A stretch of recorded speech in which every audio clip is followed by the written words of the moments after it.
Queridos irmãos e irmãs, graça e paz, abram comigo, por favor, a palavra do Senhor no Evangelho segundo João. Evangelho segundo João, capítulo 1, versos 6 a 14. Nós refletiremos na segunda parte da mensagem A Natureza da Obra Salvadora de Jesus. Terça passada iniciamos a exposição nesse Evangelho e vimos os versos 1 a 5 e vimos também que João escreve esse Evangelho possivelmente sendo o último livro escrito no Novo Testamento. João está aprisionado na ilha de Patmos, ali ele escreve a revelação que conhecemos como Apocalipse. Depois ele recebe um indulto real, sai da ilha de Patmos e vai pastorear a igreja na cidade de Éfeso. E ali ele escreve, já quase para o fim de sua vida, por volta do ano 88 a 95 depois de Cristo, este evangelho que conhecemos como o Evangelho segundo João, que tem como propósito demonstrar através dos sinais e maravilhas realizados por Jesus e que foram selecionados por João, que Jesus é o Cristo, o Filho de Deus, e as pessoas que crerem nesse Cristo receberão a vida e a vida em abundância. E na primeira parte, que vai do capítulo 1, verso 1 até o verso 14, João tem como propósito nos revelar aspectos da natureza de Jesus Cristo e de sua obra salvadora. Seu propósito é que nós tenhamos confiança em Jesus e em sua pessoa, como dignos de nós depositarmos nossa esperança. Nos versos 1 a 5 que vimos na terça passada, João afirma que a obra de salvação é digna de confiança, porque foi realizada por aquele que é eterno. No princípio era Jesus, no princípio era o Verbo que é Jesus, o Verbo era Deus e o Verbo estava com Deus. Ele sempre foi. Antes de todas as coisas existirem, Jesus já era Deus. O próprio Jesus diz a Abraão: Abraão viu o meu dia e o glorificou. Por mais de 10 vezes no Evangelho segundo João, Jesus declara: eu sou. É a mesma expressão de Deus ao aparecer a Moisés em Êxodo capítulo 3, na sarça ardente, e quando Moisés diz: quando eu for ao Egito vão me perguntar o nome do Deus que apareceu a mim. E a revelação que Moisés ouve é: diga que o eu sou apareceu a você. E essa é a revelação que Jesus faz de si mesmo repetidas vezes no Evangelho segundo João. Ele é o alfa e o ômega, o Filho eternamente criado de Deus, o unigênito do Pai. A obra de salvação é digna de confiança porque foi realizada pelo Criador de todas as coisas. O Verbo estava com Deus, o Verbo era Deus, todas as coisas foram feitas por intermédio dele, e sem Jesus Cristo nada do que foi feito se fez. A obra de salvação é digna de confiança porque foi realizada por aquele que é o sustentador da vida. Em Colossenses capítulo 1, Paulo diz que em Cristo todas as coisas subsistem. Em Atos capítulo 17, versículo 28, Lucas, que escreveu o Evangelho segundo Lucas e o livro de Atos, nos diz que em Cristo nós somos, nós existimos e nos movemos. Ele é a vida que irradia todo homem e sustenta todo homem por sua graça e pela palavra de seu poder. A obra de salvação é digna de confiança também, porque foi capaz de aniquilar o poder do pecado e os efeitos da separação entre Deus e o ser humano. O verso 5 diz que a luz brilha sobre as trevas e as trevas não prevaleceram contra a luz. Desde antes de seu nascimento, Maria foi perseguida. Depois do nascimento, Maria e José foram obrigados a fugir para o Egito. Lá ficaram 2 anos. Durante todo o seu ministério, Jesus foi tentado ininterruptamente pelo diabo, a fim de abandonar o ministério de cruz. O pecado do ser humano é terrível diante de Deus, mas Jesus ofereceu uma obra fiel, e a luz não pôde prevalecer, as trevas não puderam prevalecer contra a luz. A obra de Jesus foi capaz de aniquilar o poder do pecado e os efeitos da separação entre Deus e o homem. Nesses versos 6 a 14, que nós refletiremos nessa noite, João continua apresentando alguns aspectos da obra de salvação, mostrando que ela faz parte de promessas antigas que foram fielmente cumpridas e que todas as promessas alcançaram seu objetivo final. João, ao descrever esses versículos, pretende fortalecer nossa esperança na pessoa e na obra de Jesus Cristo. Então leamos os versos 6 a 14 de João capítulo 1. Houve um homem enviado por Deus, e o nome dele era João. Este veio como testemunha para testificar a respeito da luz, para que todos viessem a crer por meio dele. Ele não era a luz, mas veio para dar testemunho da luz, a verdadeira luz que, vinda ao mundo, ilumina toda a humanidade. O Verbo estava no mundo, e o mundo foi feito por meio dele, mas o mundo não o conheceu. Veio para o que era seu, e os seus não o receberam. Mas a todos quantos o receberam, deu-lhes o poder de serem feitos filhos de Deus, a saber, aos que creem no seu nome, os quais não nasceram do sangue, nem da vontade da carne, nem da vontade do homem, mas de Deus. E o Verbo se fez carne, e habitou entre nós, cheio de graça e de verdade, e vimos a sua glória, glória como do unigênito do Pai. João continua nessa parte 2, falando a respeito da obra de salvação realizada por Jesus Cristo e a natureza da vida e obra de Jesus. E a obra de salvação, conforme João nos diz, foi anunciada com antecedência. Os versos 6 a 9 argumentam: houve um homem enviado por Deus, e o nome desse homem era João. Veio como testemunha para testificar a respeito da luz, para que todos viessem a crer por meio dele. João não era a luz, mas veio para dar testemunho da luz, a verdadeira luz que, vinda ao mundo, ilumina toda a humanidade. A vida de João Batista foi preconizada em Isaías capítulo 40, e eu peço que você abra, por favor, a palavra do Senhor, no livro do profeta Isaías capítulo 40, porque cerca de 700 para 740 anos antes de Jesus nascer, nós temos a garantia de que, antes do Filho de Deus vir ao mundo, o seu caminho seria antecedido por aquele que viria no espírito do profeta Elias, o seu predecessor. Isaías capítulo 40 começa dizendo: consolem, consolem o meu povo, diz o Deus de vocês. Falem ao coração de Jerusalém e anunciem que o tempo da sua escravidão acabou, que a sua iniquidade está perdoada e que ela já recebeu em dobro das mãos do Senhor por todos os seus pecados. E agora começa a anunciar a vinda daquele que precederia o Messias. Uma voz clama: no deserto, preparem o caminho do Senhor, no ermo, façam uma estrada reta para o nosso Deus. Todos os vales serão levantados, todos os montes e colinas serão rebaixados, o que é tortuoso será retificado, e os lugares ásperos serão aplanados. A glória do Senhor se manifestará, e toda a humanidade a verá, pois a boca do Senhor o disse. O profeta Isaías está dizendo que antes de vir o servo sofredor, alguém viria no deserto e lhe prepararia o caminho. Seria uma mensagem dura para aplanar os montes, mas uma mensagem banhada por esperança.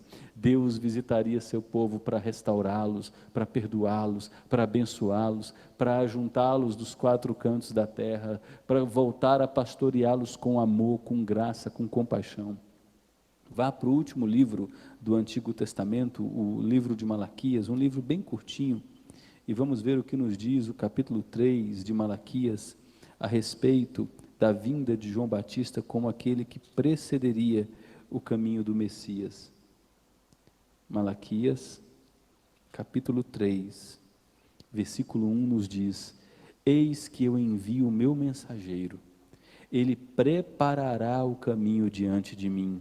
De repente, o Senhor, a quem vocês buscam, virá ao seu templo, e o mensageiro da aliança, a quem vocês desejam, eis que ele vem, diz o Senhor dos exércitos. Mas quem poderá suportar o dia da sua vinda? E quem poderá subsistir quando ele aparecer? Porque ele é como fogo do ourives, e como sabão dos lavandeiros. Ele se assentará como derretedor e purificador de prata. Malaquias, 400 anos antes de Jesus nascer, está dizendo: olha, alguém virá para preparar o caminho. Sua mensagem será dura, mas aquele que virá depois dele, o verdadeiro Messias, quando chegar, será que as pessoas estarão preparadas para a sua vinda? será uma vinda para purificação, para transformação. E o próprio João Batista tinha consciência da natureza de seu ministério. Em Lucas capítulo 3, e eu peço você que passe algumas folhas para frente, e vá para Lucas capítulo 3, nós temos a pregação de João Batista, e a convicção de que João Batista não era o Messias, mas sim aquele que prepararia o caminho. Note que o próprio Lucas, no capítulo 3, a partir do versículo 3, nos diz que João Batista percorreu toda a região das imediações do Rio Jordão, pregando o batismo de arrependimento para a remissão dos pecados, e João Batista está cumprindo aquilo que foi dito por meio do profeta Isaías no capítulo 40 que nós acabamos de ler, voz do que clama no deserto, preparem o caminho do Senhor. Olha só agora o teor da mensagem de João Batista a partir do verso 7 de Lucas 3, João dizia às multidões que saíam para ser batizadas, raça de víboras. Por isso que era uma mensagem dura, aplainar os montes, nivelar caminhos tortuosos, convocar pessoas ao arrependimento. Raça de víboras, quem deu a entender que vocês podem fugir da ira vindoura? Produzam frutos dignos de arrependimento e não comecem a dizer uns aos outros: ah, temos por pai Abraão, porque eu afirmo a vocês que Deus pode fazer com que destas pedras surjam filhos a Abraão. E também o machado já está posto à raiz das árvores. Esse machado é o próprio Messias que viria. Seu ministério seria um divisor de águas e o anúncio de que Deus visitaria seu povo com graça salvando e também com juízo, porque quem tivesse o filho teria a vida, mas quem rejeitasse o filho já estaria condenado. Portanto, toda árvore que não produz bom fruto é cortada e lançada ao fogo. E as multidões perguntaram a João, o que devemos fazer? E olha só, a pregação de João Batista: quem tiver 2 túnicas, reparta com quem não tem, e quem tiver comida, faça o mesmo. Em primeiro lugar, João convoca as pessoas à prática da compaixão como expressão imediata de um arrependimento verdadeiro. Também alguns publicanos chegaram para ser batizados e perguntaram a João: mestre, o que devemos fazer? E ele respondeu: não cobrem mais do que o estipulado, convocando as pessoas a viverem com contentamento, a sempre viverem pautadas na verdade, dizendo não à corrupção, ao ganho fácil. Depois os soldados lhe perguntaram: e nós, o que devemos fazer? E ele lhes disse: não sejam prepotentes, não façam denúncias falsas e contentem-se com o salário que vocês recebem. Estando o povo na expectativa e pensando todos em seu íntimo a respeito de João, se por acaso ele não seria o próprio Cristo, o próprio João disse no versículo 16: eu na verdade batizo vocês com água, mas vem aquele que é mais poderoso do que eu, do qual eu não sou digno de desamarrar as correias das suas sandálias. Ele batizará vocês com o Espírito Santo e com fogo, e ele tem a pá em suas mãos, para limpar a sua eira e recolher o trigo no seu celeiro. Porém, note que a vinda do Filho de Deus será uma vinda também em terror. Porém, ele queimará a palha num fogo que nunca se apaga. A vinda de Jesus Cristo e a obra da salvação, portanto, foi anunciada com antecedência, preconizada por todo o Antigo Testamento, por toda a primeira aliança. Na verdade, desde o momento em que houve a queda, Deus aparece a Adão e Eva e diz: olha, eu garanto que haverá um conflito constante entre a descendência da mulher e a descendência da serpente. A descendência da serpente ferirá o calcanhar do filho da mulher, mas o filho da mulher esmagará a cabeça da serpente, triunfando sobre o pecado e restaurando todas as coisas. E a partir desse anúncio daquilo que nós chamamos de proto-evangelho, a primeira manifestação clara do evangelho no Antigo Testamento, nós percebemos uma santa expectativa no povo de Deus, da chegada desse filho, o filho da mulher.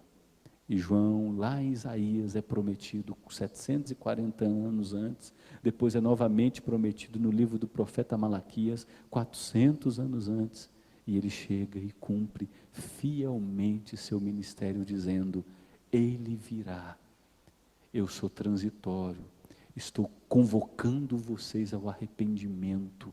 Não imaginem que será uma vida saturada somente por amor. Sim, o ministério do Filho que virá será um ministério de amor.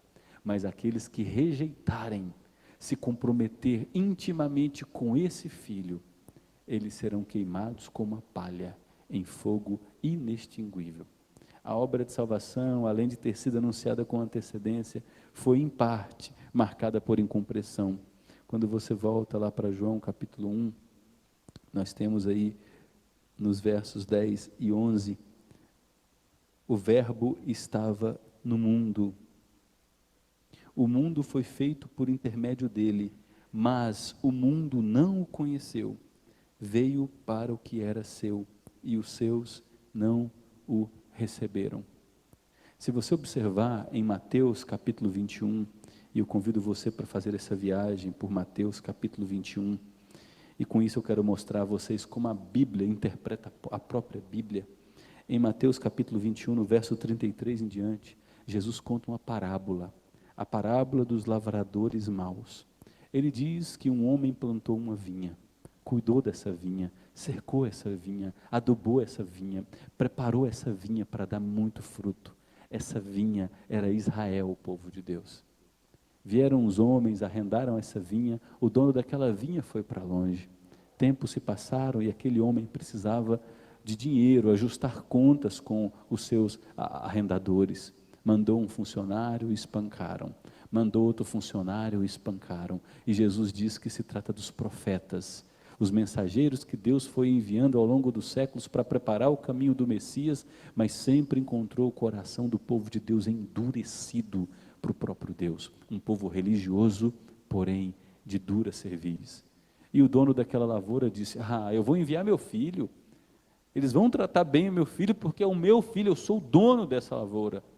Mas quando o filho chegou para cobrar o valor do arrendamento, os homens disseram: é o filho, o único herdeiro, vamos pegar, vamos espancar e vamos matá-lo. Jesus veio para os que eram seus, mas os seus não o receberam.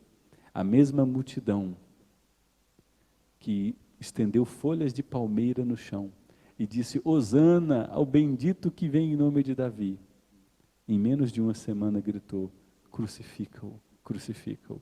A mesma multidão que comeu de pães e peixes multiplicados, bradou numa só voz: crucifica-o, crucifica-o. Jesus tinha plena consciência de que os seus o rejeitariam. Ele chega em Jerusalém e ele traz aquela afirmação comovente e dolorosa: Jerusalém, Jerusalém, quantas vezes eu quis acolher vocês e ajuntar vocês debaixo de minhas asas, como uma galinha ajunta os pintinhos, mas vocês mataram os profetas, vocês rejeitaram a minha palavra. Chegou a hora em que o Filho do Homem será entregue. A obra de salvação, ela foi predita pelo próprio profeta Isaías 740 anos antes, que seria uma obra que em parte receberia grande incompreensão. Isaías 53 nos diz que ele foi subindo como renovo, mas as pessoas olhavam para ele e o desprezavam. Dele não fizeram caso. Olhavam para ele e o reputavam como aflito de Deus, ferido e oprimido. A obra de salvação, além de ter sido anunciada com antecedência, em parte marcada por incompreensão, também foi uma obra que, a despeito da incredulidade de alguns, alcançou o seu principal objetivo. Nos versos 12 e 13, João diz: ok, alguns não creram, veio para os que eram seus e os seus não receberam, mas a todos quantos o receberam, deu-lhes o poder de serem feitos filhos de Deus, a saber, aos que creem no seu nome, os quais não nasceram do sangue, nem da vontade da carne, nem da vontade do homem, mas da vontade de Deus. A obra de salvação, desde o início, foi elaborada pelo próprio Deus, e isso antes do tempo existir, do primeiro segundo bater no relógio da história. Na eternidade, Deus Pai, Deus Filho e Deus Espírito Santo elaboram esse projeto de salvação em favor de cada um de nós, e no tempo certo Jesus Cristo nasce. Mas antes de nascer, todo o Antigo Testamento já deixou claro que a salvação era um dom gratuito de Deus. Em Ezequiel nós temos aquele texto conhecido do Vale dos Ossos Secos, e aquele texto deixa claro no capítulo 38, que só Deus pode conceder espírito a pessoas que estão mortas. E Jesus está dizendo, uma parte não creu, mas a todos os que creram, eles receberam de Deus o poder de terem sido feitos filhos de Deus. E Jesus é claro, esses que creram, eles não creram porque quiseram crer. Crer não vem da vontade do homem, crer não vem de uma estratégia institucional. Esses que creram, eles nasceram da vontade de Deus. Quando você vai para João capítulo 6, folheia aí algumas páginas, por favor, poucas páginas em João, e você vai para o capítulo 6, o próprio Jesus diz,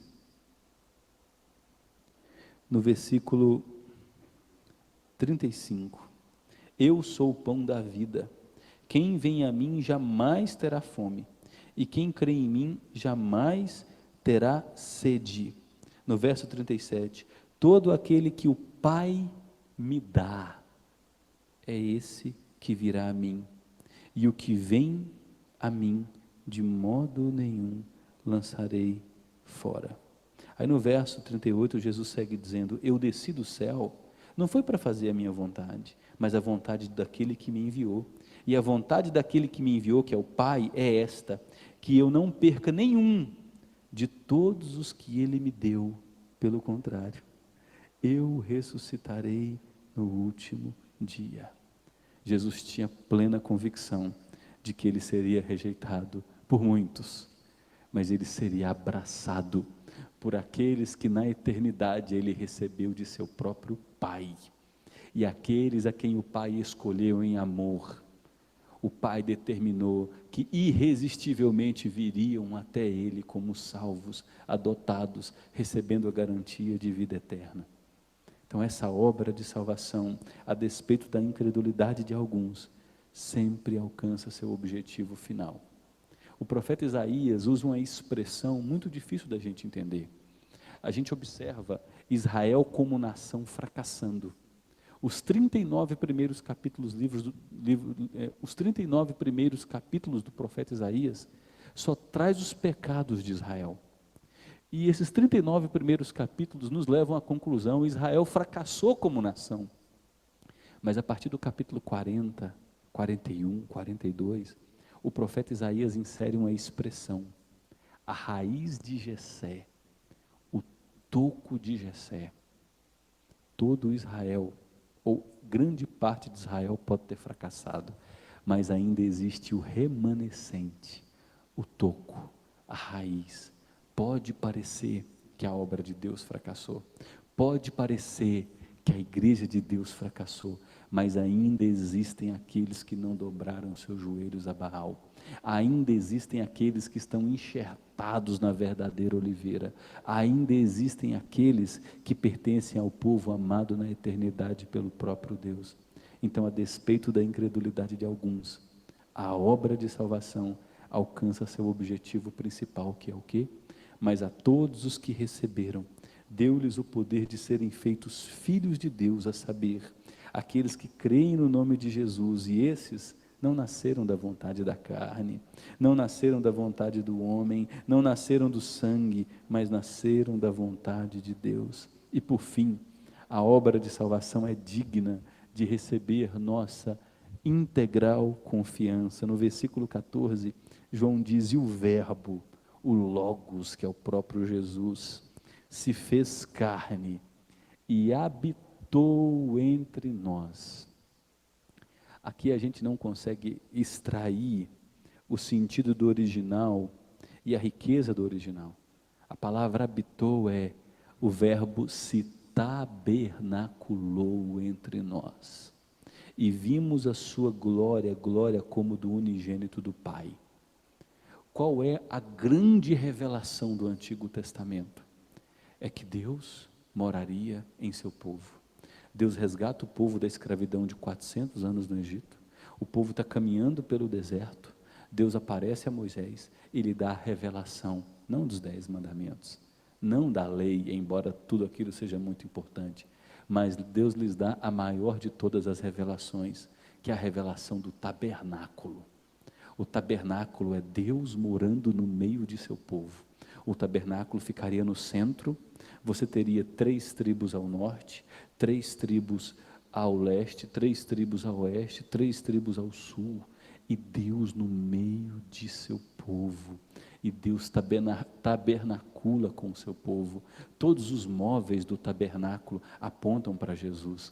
Quando você faz um estudo de Êxodo, capítulo 20 a capítulo 25, um estudo detalhado sobre o tabernáculo, você percebe que Jesus se cita no Evangelho segundo João, como aquele móvel no tabernáculo. Você entrava no tabernáculo, tinha o altar do holocausto. Jesus é aquele que veio para entregar a sua vida em favor de nós. Havia no tabernáculo uma bacia de bronze para que você se purificasse. Jesus é a água da vida, por meio dele nós nos purificamos. Você entrava no santo lugar, você tinha a mesa com os pães da proposição, significando o povo de Deus. Jesus é o pão da vida. Em frente você tinha um candelabro de ouro, com luz acesa o tempo todo. Jesus diz em João: eu sou a luz do mundo, aquele que olha para mim não andará nas trevas. Você tinha o terceiro utensílio no espaço chamado Santo Lugar do Tabernáculo, que era uma bacia, que era um móvel de ouro maciço, queimando incenso 24 horas. Jesus é aquele que ora por nós diante do Pai. Você entrava do Santo dos Santos, passava do Santo Lugar, passava pela cortina e entrava no Santo dos Santos, a presença absoluta de Deus, e Jesus diz: eu sou, eu que falo contigo, eu sou a água da vida, eu sou o caminho, eu sou a verdade, eu sou a vida. Antes de Abraão existir, eu sempre fui. Quem vê a mim, vê o Pai. E aí o versículo 14 nos diz que esse verbo, ele faz morada, ele torna plena aquela revelação de Êxodo. Em Êxodo, figuradamente, Deus mora no meio do seu povo. São utensílios que apontam para Jesus. Agora em Jesus, é o Deus pleno encarnado, comungando com o seu povo, as limitações da humanidade, sentindo fome, sentindo frio, sentindo sede, sendo tentado em todas as coisas à nossa semelhança, mas sem pecado, vivendo vida perfeita, a fim de oferecer um sacrifício perfeito pelos nossos pecados, para que através de sua vitória, nós também experimentássemos vitória. E João diz: nós vimos a sua glória. Esse mesmo João começa a sua primeira carta lá no Novo Testamento, e olha a maneira como ele escreve a cada um de nós, na sua primeira carta no Novo Testamento. Logo depois de Hebreus, nós temos Tiago, 5 capítulos em Tiago, e aí nós temos depois de Pedro, 1 João. Olha só, o que era desde o princípio, Jesus Cristo, o que ouvimos, o que vimos com os nossos próprios olhos, o que contemplamos, o que nossas mãos apalparam. E ele fala a respeito do verbo da vida. A vida se manifestou e nós a vimos, e dela damos testemunho e anunciamos a vida eterna a vocês. Ela estava com o Pai e ela nos foi manifestada. A obra de salvação é digna de receber nossa inteira confiança, porque não foi uma invenção humana.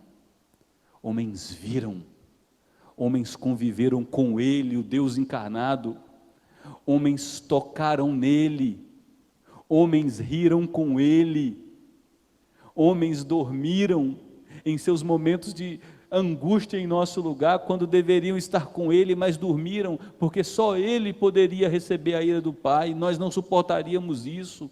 Conviveram com Ele, viram as injustiças, as mentiras, os testemunhos falsos, a entrega vil de Judas, viram Ele na cruz, orando: Pai, perdoa-lhes, porque não sabem o que fazem, nas Tuas mãos entrego o meu espírito. O viram ressuscitado, estavam num cômodo fechado quando Ele entrou e olhou para o incrédulo Tomé e disse: toca, enfia a mão aqui no buraco que a lança passou. Ouviram durante 40 dias depois de sua ressurreição, Ele falando sobre as verdades do reino de Deus, e uma multidão de mais de 500 pessoas, o viram subir aos céus. Viram 2 varões de glória dizendo: da mesma maneira como Ele subiu, Ele descerá. Mas esses homens estavam interessados em criar uma religião, fortalecer essa religião e consolidar essa religião. Nós não podemos nos esquecer que a pior coisa do mundo era você continuar afirmando que Jesus havia ressuscitado, porque esses homens foram apedrejados, cerrados ao meio, jogados do alto de um templo, foram abandonados, morreram na pobreza, foram pendurados em cruzes, foram enviados para países distantes, enfrentaram severas perseguições, e eles morreram sem nada, e dizendo que tinham tudo, porque eles viram a verdadeira vida encarnada, o Cristo, Filho de Deus, e porque eles creram, eles receberam vida e vida eterna. As implicações para as nossas vidas são lindas. A primeira delas é que toda a palavra se cumpriu. Nada deixou de ser cumprido em toda a revelação de Deus. Até o pingo no i se cumpriu. Toda a palavra de Deus cumpriu o seu propósito. Por isso nós podemos confiar nas promessas de Deus também para nossas vidas. A promessa de que Ele nos sustentará, proverá o necessário para nosso bem e nos conduzirá em segurança até o fim. Nós podemos chegar lá no fim, calejados, machucados, feridos, mas nós temos uma garantia: Deus nos levará até o fim e nos sustentará no percurso. Ele cumpriu sua palavra. E a sua palavra é: a obra que eu comecei em sua vida, eu mesmo terminarei. Ele cumpriu a palavra de Gênesis 3,15, eu enviarei o filho da mulher que esmagará a cabeça da serpente. E em Colossenses 2, 14 a 16, Paulo diz que através da cruz, Jesus estava humilhando publicamente principados e potestades, e nos redimindo, nos adotando em seu reino de amor, nos tornando filhos do Pai.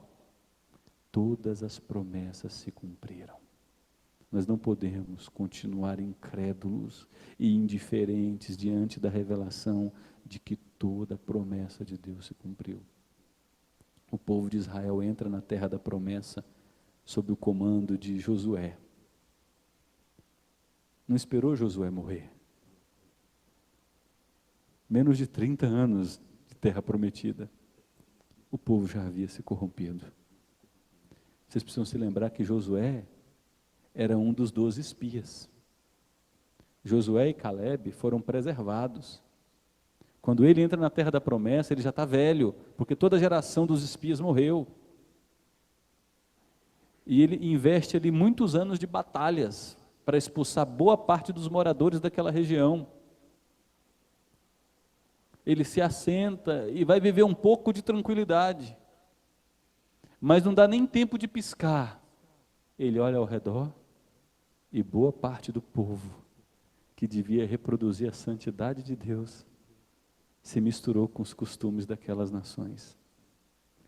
Deus é radical demais. Para que eu vou expulsar? O que tem que conviver? Ele é gente boa, ele é legal. O que tem que sentar, conversar, trocar uma ideia? Ele me convidou para ir na igreja dele. olha só, o filho dele é um menino bom, esforçado, estudioso, o que tem namorar com a minha filha? Em pouco tempo tudo isso aconteceu. Aí Josué reúne a liderança e antes de morrer diz: vocês viram tudo o que Deus fez. Ele cumpriu toda a sua palavra. Nenhuma das promessas de Deus caiu por terra. E vocês já se afastaram da fidelidade a Deus, mesmo tendo diante dos seus olhos a manifestação fiel de Deus, que cumpriu toda a sua palavra. Tendo a promessa de Deus cumprida, nós precisamos viver com fidelidade, porque Deus cumpriu toda a sua palavra. Em segundo lugar, embora nós vejamos o crescimento dos inimigos da cruz em nossos dias, embora vejamos a perseguição aos cristãos, o aumento da impiedade, e embora vejamos o enfraquecimento de algumas instituições religiosas, nós podemos ter a certeza de que a obra de Deus será levada a seu pleno cumprimento. Nossa infidelidade, a infidelidade humana, não são páreos para a fidelidade de Deus e sua eficácia em cumprir as promessas. Aquilo que conhecemos como igreja cristã na Europa fracassou. Guerras entre católicos, entre protestantes, assassinatos, corrupção. O que conhecemos como igreja cristã no Brasil está fracassando. Imoralidade na política, alianças podres, líderes infames. Embora a gente observe esse quadro do aumento da impiedade, a fraqueza das instituições religiosas, não nos esqueçamos. Deus é fiel para cumprir sua promessa, sua obra vitoriosa. Já houve outros tempos na história, onde nós olhávamos e dizíamos: acabou, acabou. O povo todo adora um outro Deus, o povo todo se tornou ímpio. E de repente, Deus levanta um profeta Elias e mostra que Baal é um Deus falso, que os adoradores de Baal adoram a um Deus falso. E Deus manda chuva depois de anos de seca, renovando o seu povo. Deus é Deus. Apesar de nossas instituições medíocres, de nossa fé vacilante, de nosso mau testemunho, de nosso endurecimento, de nossa dificuldade em servi-lo com fidelidade, ainda há a raiz de Jessé, o toco de Davi, a semente fiel de Israel, aqueles que não se cansam de clamar pelos seus pecados, de abrir as escrituras, de levar a Deus sua vida em oração, de clamar por um avivamento. Essa é a igreja dos invisíveis, a igreja espiritual que a gente não enxerga. Essa é a igreja vitoriosa, que Deus elegeu para vencer. E por fim, podemos ter confiança de que a obra e a pessoa de Jesus Cristo são reais. A obra de salvação foi marcada pelo registro fiel de testemunhas oculares. O que nós vimos, nossas mãos apalparam, nossos ouvidos ouviram, nosso coração sentiu. É isso que nós anunciamos. 500 pessoas vendo ele subir aos céus e ser recebido na glória pelo próprio Pai. 66 livros, mais de 40 autores, divididos num período de 1.600 anos, separados por línguas diferentes, culturas diferentes, necessidades diferentes, e quando todo esse compêndio se junta para formar aquilo que nós chamamos de cânon, as Escrituras, nós temos a palavra inerrante, abençoadora e rica de Deus, digna de confiança e capaz de transformar aquele que medita e se rende a ela, porque ela revela que o Filho viria, ela revela que o Filho veio e ela revela que o Filho voltará para completar sua obra.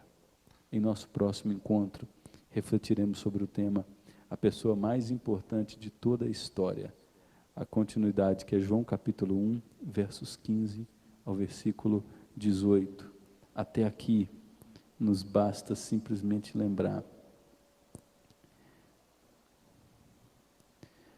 que a obra de salvação de Jesus foi anunciada com antecedência, foi marcada em parte por incompreensão, a despeito da incredulidade de alguns, ela alcançou seu objetivo final e ela é digna de receber nossa inteira confiança.